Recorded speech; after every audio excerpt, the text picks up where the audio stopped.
Hello students, welcome to the class. आज की जो क्लास है ये आपकी अकाउंट्स की सेकंड क्लास है। अगर आपने अकाउंट्स की जो फर्स्ट क्लास है वो नहीं देखी है तो प्लेलिस्ट पे जाइए और प्लेलिस्ट में जाकर एक बार चेकआउट ज़रूर करिए, और बिना उसको देखे आपकी जो सेकंड क्लास है ये समझ में नहीं आएगी। तो शुरू करते हैं बिना किसी टाइम गवाए।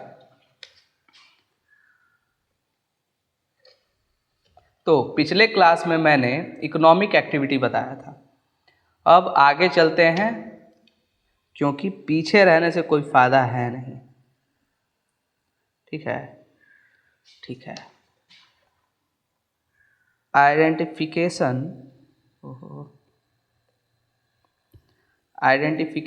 मेजरमेंट, रिकॉर्डिंग एंड कम्युनिकेशन, ये आखिर क्या है, क्यों ज़रूरी है अकाउंटिंग में, इसका रोल क्या है अकाउंटिंग में। तो identification means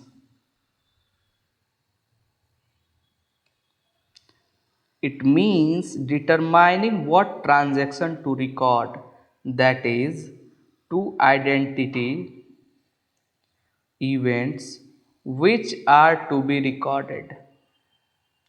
It involves observing activity को देखना, ऑब्जर्व करना कि क्या परचेज की एक्टिविटी हो रही है, क्या सेल की एक्टिविटी हो रही है। अच्छा, ट्रांसपोर्टेशन से सामान आया तो ट्रांसपोर्टेशन का जो पेमेंट है, क्या पेमेंट हुआ कि उसका उधार है अभी हमारे ऊपर। तो ये सभी एक्टिविटीज़ को ऑब्जर्व करना। Selecting those events and that are of considered financial character and relate to the organization. अगर ऑर्गेनाइजेशन के रिलेटेड कोई भी एक्टिविटी हो रही है तो उसको ऑब्ज़र्व करना, और ऑब्ज़र्व करके उसको सेलेक्ट करना कि हाँ ये किस तरह की एक्टिविटी है, ये हमारे बिजनेस पे कैसे इफ़ेक्ट डालेगी। ठीक है। The business transaction and the economic events therefore are evaluated for deciding whether it has to be recorded in books of account.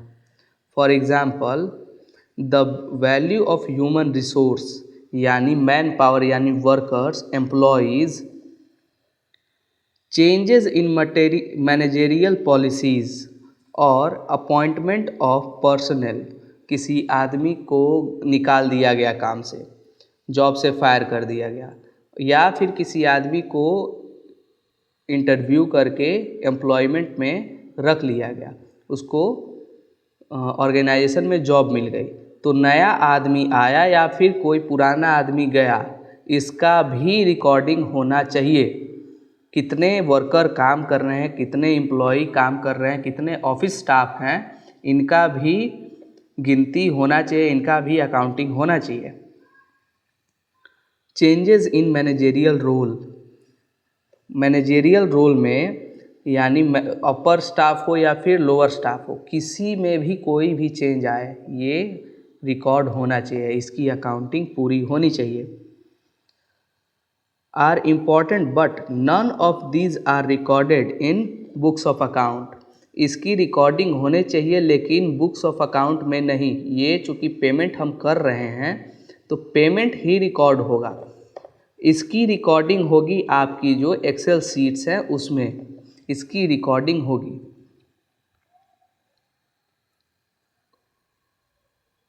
However, when a company makes a sale or purchase, अब अगर हम payment करेंगे किसी भी आदमी को, किसी भी एम्प्लॉय को, तो पेमेंट करने के टाइम पे हम उसको रिकॉर्ड करेंगे। लेकिन कोई आदमी गया या फिर आया, चूँकि वो इकोनॉमिक इवेंट नहीं है इसलिए उसको बुक्स ऑफ अकाउंट में नहीं करेंगे, लेकिन एक्सेल शीट्स में जो एचआर के पास होगी उसमें ज़रूर रिकॉर्डिंग होगी। ये चूँकि इकोनॉमिक एक्टिविटी नहीं है इस कारण से इसको बुक्स ऑफ अकाउंट में नहीं रिकॉर्ड किया जाएगा। अब इसका जब पेमेंट करेंगे, सैलरीज देंगे, तो उसका तो रिकॉर्डिंग ज़रूर होगा एक्सपेंसेस के अंदर। However, when company makes a sale or purchase, whether on cash or credit, उधार खरीदे या फिर पैसे देकर, और पेज सैलरी, मैंने बोला सैलरी का, it is recorded in the books of account. Measurement it means, अब मेजरमेंट का क्या मतलब है, तो मेजरमेंट मीन्स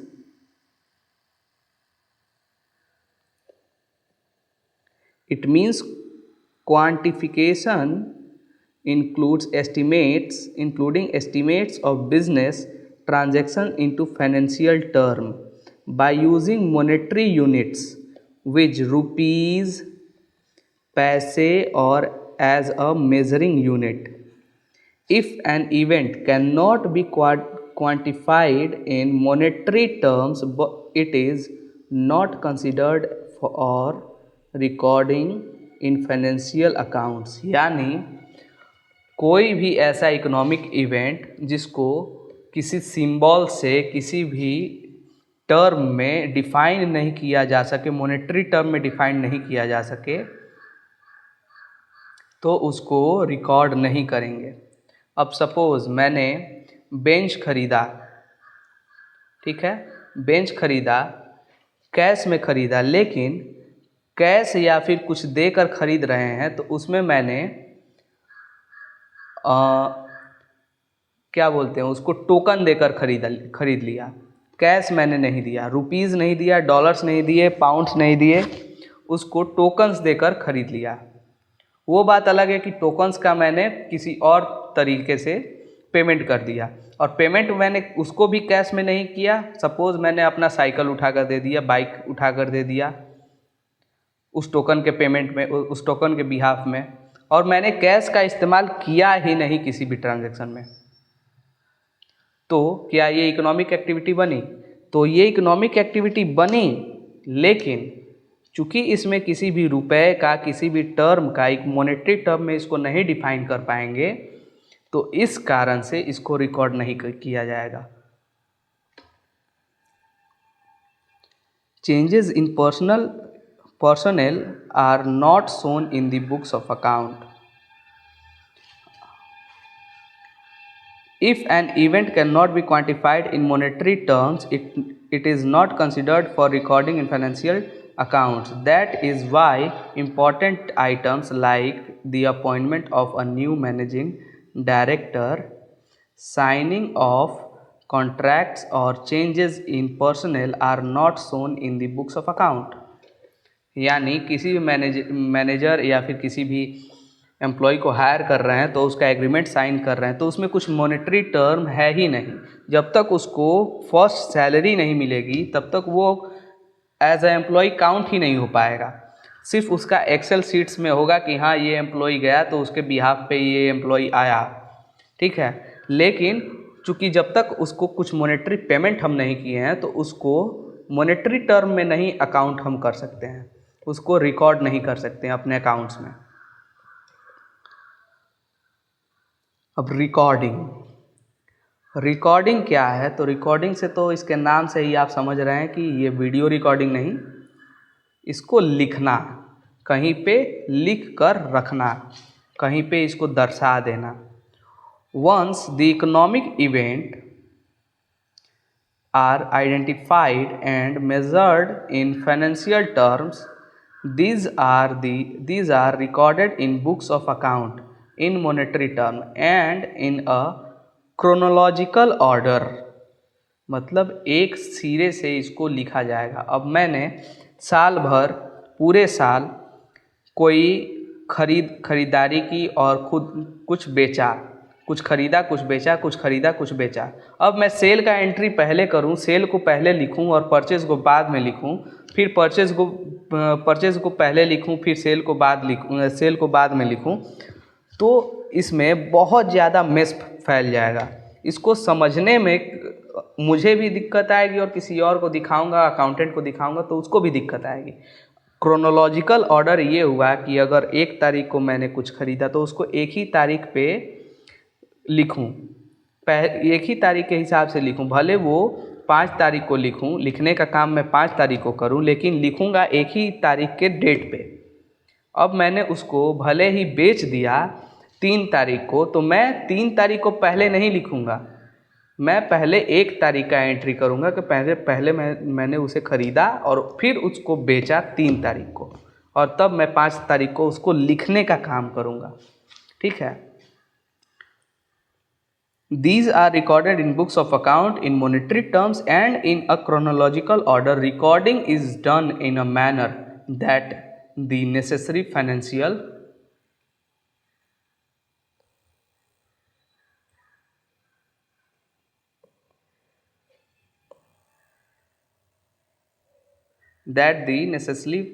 financial accounts, ठीक है, that the necessary financial information is summarized as per well established practice and is made available as and when required। मतलब जब भी हो क्रोनोलॉजिकल ऑर्डर में हम इसको सही सही लाइन बाय लाइन लिखेंगे, डेट बाय डेट लिखेंगे, तो इससे हमारे साथ ऐसा होगा कि इसको हमारे प्रैक्टिस में ये आ जाएगा। हमेशा हम इसको इवेंट वाइज लिखेंगे, जो पहले हुआ उसको पहले लिखेंगे, और ये हमारे समझने के लिए भी आसान होगा, और किसी भी अलग ज़रूरत के लिए, चाहे बैंक में प्रेजेंट करना हो या फिर कहीं भी दिखाना हो, उसके लिए भी आसान होगा।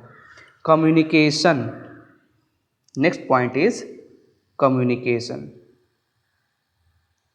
अब कम्युनिकेशन क्या है? The economic events are identified, being measured and recorded. मतलब ये तीनों काम हो गया। इकोनॉमिक इवेंट को आइडेंटिफाई भी कर लिए, मेज़र भी कर लिए कि रुपये में है कि डॉलर में है कि क्या किस में एक्सचेंज हुआ है, रिकॉर्ड भी कर लिए। करने के बाद in order to that the pertinent information is generated and communicated in a certain form to management। एक तरीके में इसको एक एक्सेल सीट बनाकर या फिर कोई डॉक्यूमेंट बनाकर मैनेजमेंट को दिखाया जाए। चूँकि ये मैनेजमेंट के काम का चीज़ है, उसके ज़रूरत की चीज़ है, इसीलिए इसको रिकॉर्ड किया जा रहा है। तो उसके साथ कम्युनिकेट किया जाए, यानी उसको भी दिखाया जाए। And other internal and external users, जो बाहरी या फिर आंतरिक, यानी जो मालिक है बिजनेस का, जो ओनर है, जो मैनेजमेंट है, जो बोर्ड ऑफ डायरेक्टर्स हैं, जो अपर स्टाफ है, जो मैनेजर्स हैं, उन सभी को दिखाना होगा, उन सभी से भी ये शेयर होगा। अब जब इसको शेयर कर लेंगे तो वो समझ जाएंगे कि हमारी जो बिज़नेस की इकोनॉमिक कंडीशन है ये कैसी है, माल और लाना चाहिए, किस रेट पे बेचना चाहिए, उसी हिसाब से वो अपना डिसीज़न को फॉर्म करेंगे। The information is regularly communicated through accounting reports. Accounting की जो एक्सेल सीट बनाएंगे या फिर डॉक्यूमेंट बनाकर, पीडीएफ्स बनाकर, रिपोर्ट्स बनाकर इसको दिखाया जाएगा। These reports provide information that are useful to variety of users who have an interest in assessing the financial performance. जिनको अब फाइनेंशियल परफॉर्मेंस को, अपने कंपनी की जो फाइनेंशियल कंडीशन है, इकोनॉमिक कंडीशन है, उसको सुधारने या फिर उसमें कुछ चेंज करने की किसको अधिकार है? अपर लेवल स्टाफ यानी मैनेजर, बोर्ड ऑफ डायरेक्टर और जो ओनर है बिजनेस का उसको। तो उसी से ना इस चीज़ को शेयर करेंगे, जिसके काम की चीज़ है उसी को ना दिखाएंगे। तो reports provide information that are useful to a variety of users who have an interest in assessing, उसको देखना, परखना, द फाइनेंशियल परफॉर्मेंस, उसके फाइनेंशियल परफॉर्मेंस को, and position of an enterprise, planning and controlling business activities. जो business के लिए कुछ plan कर रहे हैं, अब उस डेटा को देखकर अपने प्लान में चेंज करेंगे, उसी हिसाब से प्लानिंग बनाएंगे, उसी हिसाब से बिजनेस को कंट्रोल करने की कोशिश करेंगे। And making necessary decision from time to time, उनके जो डिसीज़न होंगे वो और बेटर होंगे टाइम टू टाइम, और अच्छे डिसीजंस वो ले पाएंगे बिजनेस के बिहाफ में कि बिजनेस कैसे ग्रो करेगा। The accounting information system should be designed in such a way that the right information is communicated to the right person. Right information is communicated to the right person at the right time. Reports can be daily, weekly, monthly और quarterly depending upon the needs of the user. मतलब इनकी जो reports होंगी वो daily भी बन सकती हैं, वीकली भी वो लोग मांग सकते हैं, मंथली भी मांग सकते हैं, क्वार्टरली भी मांग सकते हैं। क्वार्टरली का अर्थ हुआ 3-3 महीने पे, एक साल में 4 क्वार्टर आते हैं, 3-3 महीने के, चूँकि 12 महीने का एक साल हुआ तो उसमें 3-3 महीने के एक क्वार्टर आए। ठीक है, अब यानी साल के जो 12 महीने उनको 4 भागों में बांट दिया गया, तो क्वार्टरली भी मांग सकते हैं depending upon the needs end of the users.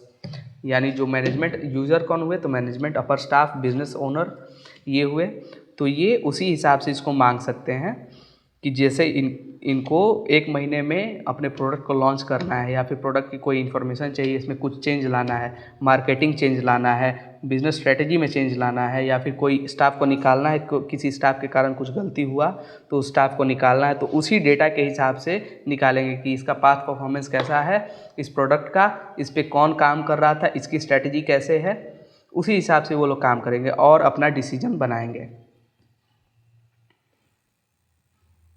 Organisation का मतलब क्या होता है? अगर देखिए बाबू, अगर ये सभी टर्म्स हम लोग नहीं पढ़ेंगे तो हमारी अकाउंट्स में आकर बहुत सारे छोटे छोटे डाउट्स होंगे। इसीलिए मैं चैप्टर 1 यानी इंट्रोडक्शन जो चैप्टर है आपका, इसमें मैं इतना टाइम दे रहा हूँ। शुरू में अगर हम लोग बेस मजबूत कर लेंगे, बेस हमारा तगड़ा रहेगा ना, तो उसके बाद से इमारत अपने आप बनती चली जाएगी। उसके बाद हम लोगों को पढ़ने में कोई दिक्कत नहीं होगी। तो हम लोगों की जो है, जब तक हम लोगों की जर्नल एंट्रीज़ जो चैप्टर है वो आपकी कंप्लीट नहीं होती, तब तक हम लोग एकदम स्लो चलेंगे। और पूरा टाइम है हम लोगों के पास, कोई हड़बड़ी नहीं है, एकदम आराम से समझते चलिए, पढ़ते चलिए और अपना नोट्स बनाते चलिए। नोट्स में कोई ढील नहीं करनी है। मैं आप ही के लिए ये ऐसे पढ़ पढ़ के बता रहा हूँ, नहीं तो मैं भी एक टेम्पलेट बनाता, उस पर सारे पॉइंट्स लिख देता और ऐसे ही वर्बली 10 मिनट की वीडियो बनाकर आपके लिए छोड़ के चला जाता। ये 10 मिनट की वीडियो मैं सिर्फ आपको अपना फॉलोअर बढ़ाने या फिर ऐसे वैसे करने के लिए कुछ नहीं कर रहा हूँ, मैं आप लोगों के लिए कर रहा हूँ और ऐसे टाइम देकर ही मैं पूरा स्टडी कर और तब आपको बता रहा हूँ, ताकि आप दोबारा घर पे जाएं और घर पर जाकर इसको दोबारा से रीड करें। मैं सेल्फ स्टडी पे फोकस करवाना चाहता हूँ। मेरा सिर्फ फोकस है कि आप लोग खुद से घर पे जाकर दोबारा इसको रीड करिए, सेल्फ स्टडी में टाइम दीजिए, क्योंकि आगे चलकर हम लोग भी आपका साथ जब छूट जाएगा तो उस टाइम पे आपका सेल्फ स्टडी ही है, उसी हैबिट के थ्रू आप लोग कोई भी चीज़ समझ पाएंगे, पढ़ पाएंगे। आगे आपका साथ आप ही देंगे, हम लोग नहीं दे पाएंगे। तो इसलिए सेल्फ स्टडी पे फोकस करिए। सेल्फ स्टडी पे फोकस नहीं होगा तो कुछ नहीं होगा। आते हैं ऑर्गेनाइजेशन पे। तो ऑर्गेनाइजेशन आपकी क्या है? Organisation refers to a business enterprise whether for profit और नॉट फॉर प्रॉफिट मोटिव।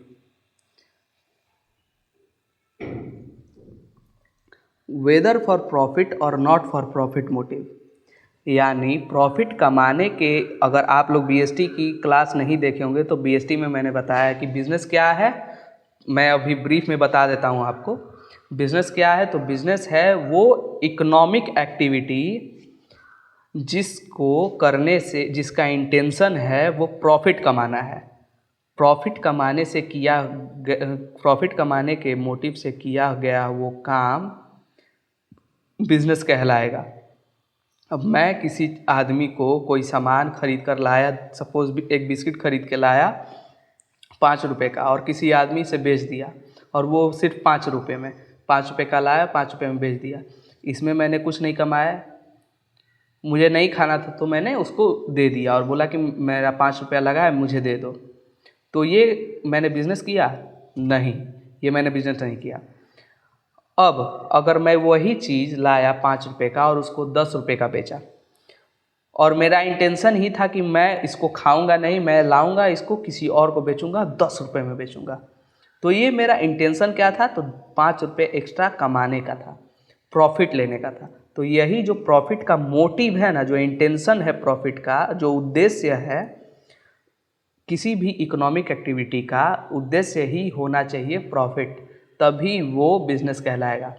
तो ऑर्गेनाइजेशन कौन कौन सी कहलाती हैं? तो जो प्रॉफिट के कारण हो, प्रॉफिट मोटिव हो, या फिर नॉट फॉर प्रॉफिट हो, यानी चैरिटेबल इंस्टीट्यूट हुआ, समाज सेवी संस्थान हुआ, कोई ट्रस्ट हुआ, depending upon the size of activity and level of business operation. अब मैंने ये जो छोटा पैमाने पे किया, यही मैं सपोज़ करो मैं पार्ले कंपनी का मालिक हूँ, ठीक है, या फिर पार्ले कंपनी का डीलर हूँ, तो ये मैं एक बड़ा पैमाना पे, मेरे पास ये पूरा सपोज़ करो कि मेरे पास पूरा बिहार का डीलरशिप है, या फिर एक रीजन, नॉर्थ रीजन का मेरे पास डीलरशिप है, तो ये मैं बहुत बड़े पैमाने पे कर रहा हूँ। तो बड़े पैमाने के हिसाब से मेरी एक ऑर्गेनाइजेशन होगी।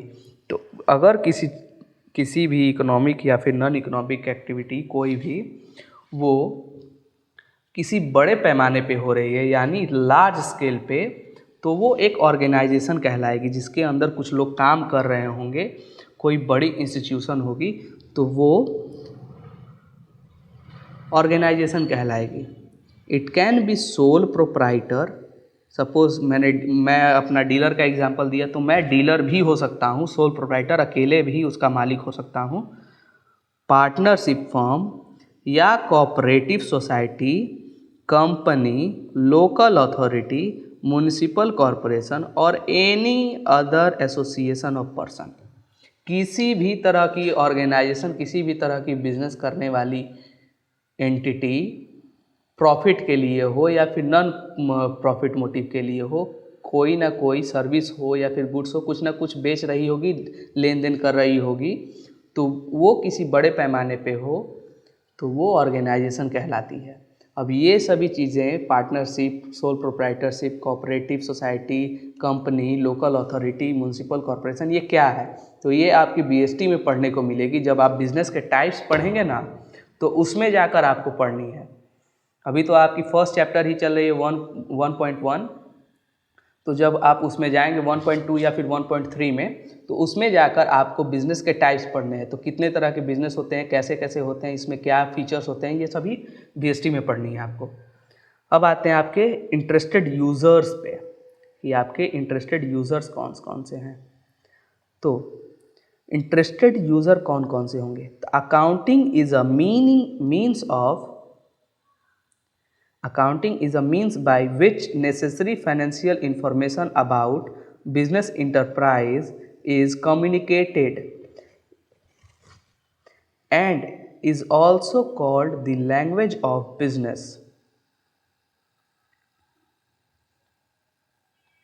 Many users need financial information in order to make important decisions.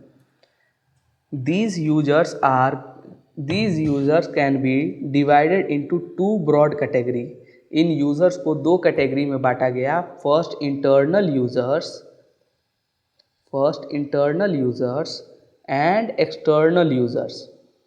अब internal users include chief executive director यानी CEO, financial officer FO, vice president VC, business unit manager, ठीक है, बीएम, प्लांट मैनेजर जो plant का manager होगा, store manager, line supervisor, ETC. ये सभी internally जो ऑर्गेनाइजेशन के अंदर काम कर रहे हैं, अलग अलग डिपार्टमेंट के हेड्स हैं। जैसे कोई प्लांट डिपार्टमेंट का हेड है, प्लांट मैनेजर है, कोई स्टोर्स डिपार्टमेंट का हेड है, जहाँ पे इन्वेंट्री रखी होती है, जो क्या बोलते हैं, जो बिकने वाला सामान रखा होता है, रॉ मटेरियल या फिर फिनिश गुड्स, जो स्टोर्स डिपार्टमेंट है, जो लाइन वर्कर है, वो सभी इंटरनल यूज़र कहलाते हैं। अब एक्सटर्नल यूज़र्स कौन कौन से हैं? तो external users include present and potential investor, जिन्होंने उस कंपनी या फिर उस प्रोडक्ट में पैसे लगाए हैं। अब जो पैसे लगाएगा वो देखेगा ही कि अब जो पैसे लगाए वो भी तो मालिक है। अब मालिक है तो वो देखेगा कि मेरा जो प्रोडक्ट है जिस पे मैंने पैसे लगाए हैं वो कैसा काम कर रहा है, उसमें फ्रॉडबाजी तो नहीं हो रही है, घपला तो नहीं हो रहा है, जिस कंपनी में मैंने पैसे लगाए वो क्या घपलेबाजी कर रही है या फिर कोई सही प्रोडक्ट नहीं बना रही है या फिर प्रोडक्ट में क्या दिक्कत है। तो फाइनेंशियल वो पहले देखेगा। फिर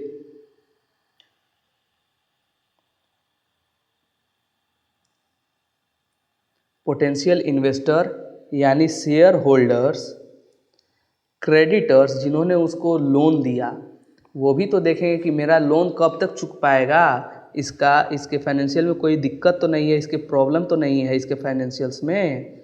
तो बैंक्स एंड फाइनेंशियल इंस्टीट्यूशन यानी NBFC, not for banking institution, वो सभी जो क्रेडिट सिर्फ उधार यानी लोन प्रोवाइड करते हैं, वो सभी जहाँ से पैसे कोई लोन ले सकता है, वो सभी भी इंटरेस्टेड होंगे आपके फाइनेंशियल में। Debenture holders and other lenders, debentures आपको पढ़ने को मिलेगा आगे चल के। डिवेंचर क्या होता है, डिवेंचर होल्डर क्या होता है, तो ये भी एक तरह की लोन ही होती है। तो नॉर्मली कंपनीज़ लोन लेती हैं, मैं ब्रीफ में बता रहा हूँ आपको। नॉर्मली कंपनीज़ लेती हैं बैंक से लोन, लेकिन जो डिवेंचर होता है ये शेयर के जैसे, स्टॉक के जैसे ही, शेयर मार्केट में जो शेयर्स मिलते हैं शेयर के जैसे ही इशू होता है, और उसको खरीदने वाले जो होते हैं आम जनता होती है, यानी नॉर्मल पीपल उसको खरीदते हैं, तो वो डिवेंचर्स कहलाती है। यानी आम जनता किसी कंपनी को लोन दे रही है तो वो डिवेंचर के फॉर्म में देगी, और उसको एक पेपर मिलेगा, उस पे वो डिवेंचर का एग्रीमेंट होगा। तो वही जो लोग डिवेंचर्स के थ्रू कंपनीज को लोन देते हैं, वही जो पेपर होल्डर होते हैं, डिवेंचर का यूनिट्स होता है, तो वो जो होल्डर होते हैं उन्हीं को डिवेंचर होल्डर कहते हैं। अदर लेंडर्स यानी कहीं प्राइवेट से, किसी बैंक से नहीं तो किसी डिवेंचर से नहीं तो किसी अदर पार्टी जिसके पास बहुत ज़्यादा पैसे हैं, उनसे एक ब्याज पे पैसे लिए हो, तो अदर लेंडर्स। टैक्स अथॉरिटी यानी गवर्नमेंट, टैक्स अथॉरिटी यानी गवर्नमेंट, आयकर विभाग। Regulatory agency, department of company affair, registrar of companies, securities exchange board of India SEBI, labour union, trade association, stock exchange and consumers ETC। ये सभी लोग externally जितनी भी government agencies हैं, कहीं कंपनी को रेगुलेट करने वाले, वो सभी आपके एक्सटर्नल यूज़र्स होंगे, और उनको आपके फाइनेंशियल में इंटरेस्ट है, वो भी देखेंगे आपका फाइनेंशियल कि आपकी कंपनी कैसी कर रही है, आपका प्रोडक्ट कैसे बिक रहा है। Stock exchange and consumers, since the primary function of accounting is to provide useful information for decision making, it is means to an end, with the end beginning the decision that it helped by the availability of accounting information. You will study about the type of accounting information and its users later in this chapter। और सभी users के बारे में और detail में आपको पढ़ने को मिलेगा इस चैप्टर में आगे।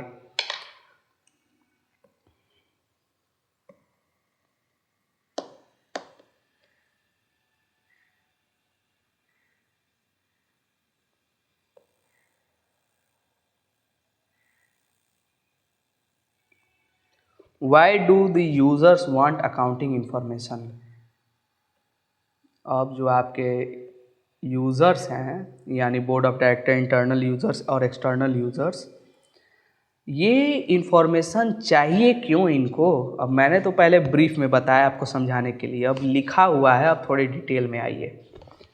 तो the owners and shareholders use them to see if they are getting a satisfied return on their investment, मतलब उनको सही रिटर्न आ रहा है कि नहीं उनके इन्वेस्टमेंट पे, वो जो पैसे लगाए हैं वो उनको वापस मिल भी रहे हैं कि नहीं, सही जगह पैसे लगे हैं कि नहीं, कंपनी प्रॉफिट कर रही है कि नहीं, प्रोडक्ट जो है सही से प्रॉफिटेबल है कि नहीं।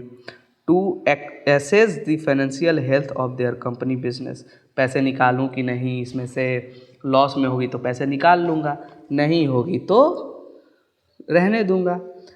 The directors, managers use them for making both internal and external comparison in their attempts to evaluate the performance. They may compare the financial analysis of their company with the industry figure in order to ascertain the company's strength and weakness. Management is also concerned with ensuring that money invested in the company organization is generating an adequate return and that company organization is able to pay its debts and remain solvent। यानी अगर मैं एकदम आसानी से समझिए, जो board of directors हैं या फिर जो मैनेजर्स हैं वो क्यों इस इंफॉर्मेशन को चाहते हैं। अब सपोज़ करिए मैं पार्ले का मालिक हूँ, ठीक है। अब पार्ले का मैं ये पार्ले जी बिस्कुट है, पार्ले जी बिस्कुट है, ये मैं बेच रहा हूँ, ठीक है। अब पार्ले जी बिस्कुट है, इसके कंपैरिजन में पतंजलि भी अपना एक बिस्किट लॉन्च किया है, ठीक है, आटा बिस्कुट या फिर जो जो उसका नाम हो। अब पतंजलि भी एक अपना प्रोडक्ट बिस्किट में लॉन्च किया मेरे ही कंपैरिजन में। अब मैं देख रहा हूँ कि ये जो पार्ले जी है ये मेरा बिक तो ज़्यादा रहा है, ठीक है, इसकी जो यूनिट्स हैं 100 सेल हो रही हैं और ये जो पतंजलि है इसकी तो 80 ही सेल हो रही है। लेकिन ये जो मेरा पार्ले जी है ये इसके मुकाबले ज़्यादा सेल हो रहा है, लेकिन प्रॉफिट क्यों मुझे नहीं हो रहा है, प्रॉफिट इसके मुकाबले मेरा कम है और इसका ज़्यादा है। तो मैं मार कहाँ खा रहा हूँ, मेरा प्रोडक्ट कहाँ लैग कर रहा है। तो इसके लिए मैं क्या करूँगा कि अपना कॉस्ट निकालूँगा। ये जो बोर्ड ऑफ डायरेक्टर्स हैं ये अपना कॉस्ट निकालेंगे, मैं मार्केटिंग बजट देखेंगे, कॉस्ट बजट देखेंगे कि मेरा कितना माल बनाने में लग रहा है पैसा, अगर वहाँ से कम हो जाए तो वहाँ से कम करेंगे। मार्केटिंग में ज़्यादा एक्सपेंस हो रहा है तो वहाँ पे बचाएंगे कि एम्प्लॉयज़ में ज़्यादा खर्च हो रहा है, इसके पास 150 एम्प्लॉयज़ हैं, मेरे पास 200 एम्प्लॉयज़ हैं, तो एम्प्लॉयज़ में अगर घटाना हो तो एम्प्लॉयज़ में घटाएंगे। तो उसी हिसाब से अपना डिसीजन बनाएंगे ये सब। तो बोर्ड ऑफ डायरेक्टर्स इसी कारण से आपका डेटा मांगेंगे, अकाउंटिंग डेटा मांगेंगे। द क्रेडिटर्स, अब क्रेडिटर्स क्यों मांगेंगे, तो उनको अपना जो कंपनी है जिसको उन्होंने लोन दिया है वो कैसे चल रही है, मेरा पैसा रिटर्न कर पाएगी कि नहीं, मेरा पैसा वापस आ पाएगा कि नहीं, मेरा जो ब्याज है वो ब्याज जो तो छोड़ो, मेरा मूलधन भी दे पाएगी कि नहीं। तो वो इसलिए फाइनेंशियल डेटा मांगेंगे किसी भी कंपनी का। अब perspective investors use them to assess whether और not to invest their money in the company. अब मान लो मैं शेयर होल्डर हूँ, शेयर मार्केट से मैंने किसी कंपनी का शेयर खरीदा, तो मैं उस कंपनी का डेटा देखूंगा कि नहीं, फाइनेंशियल डेटा देखूंगा कि नहीं, बैलेंस शीट देखूंगा कि नहीं। तो जब मैं उसको देखूंगा उसी हिसाब से ना मैं अपना डिसीजन बनाऊंगा कि मुझे इसका शेयर खरीदना है कि नहीं खरीदना है। अब गवर्नमेंट अथॉरिटी इसलिए करेगी कि ये कंपनी कहीं फ्रॉड तो नहीं कर रही है, प्रोडक्ट लॉन्च करने के टाइम पे कंज्यूमर को ठग तो नहीं रही है। तो गवर्नमेंट अथॉरिटीज़ इसीलिए अपना अकाउंट्स देखेंगी। The government authority and regulatory agency such as registrars of companies, custom departments, IRDA, RBI, etc.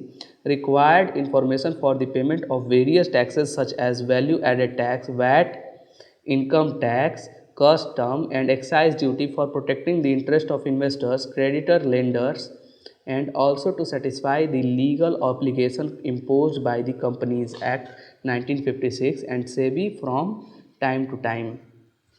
यानी आप टैक्स सही से दे रहे हैं कि नहीं, टैक्स में आप कहीं घपला तो नहीं कर रहे हैं, चोरी तो नहीं कर रहे हैं, या फिर आप जो कंज्यूमर है उनको गलत चीज़ तो नहीं खिला रहे हैं, नहीं गलत चीज़ तो नहीं दे रहे हैं। जो उनके लिए हानिकारक, जो देश के लिए हानिकारक हो, तो इस कारण से आपकी अकाउंटिंग इन्फॉर्मेशन वो लोग निकालेंगे। तो फिलहाल आज के लिए इतना ही। 34 मिनट 35 मिनट की आपकी वीडियो बन चुकी है। अगर आप लोगों ने फर्स्ट पार्ट नहीं देखा तो फर्स्ट पार्ट ज़रूर देखें, और बीएसटी का भी रेगुलर क्लास देखें। बीएसटी का आपकी 2 क्लासेस डल चुकी हैं, और उसी हिसाब से आप अपना, और मैं बोल रहा हूँ अपना नोट्स ज़रूर बनाइए। नोट्स बनाने के लिए ही मैं इतना मेहनत कर रहा हूँ, नहीं तो मैं शॉर्ट में आपको सिर्फ टॉपिक लिखकर समझा देता, लेकिन मैं आपको पूरा डेफिनीशन पढ़ पढ़ कर इसलिए बता रहा हूँ कि आप दोबारा इसको पढ़िए और अपने शब्दों में ही अपना नोट्स बनाइए। ठीक है, तो मिलते हैं नेक्स्ट वीडियो में। लाइव क्लासेस के लिए आपको ग्रुप ज्वाइन करिए। ग्रुप ज्वाइन करके वहाँ पे आपको लाइव क्लासेस की लिंक मिलेगी, और वहाँ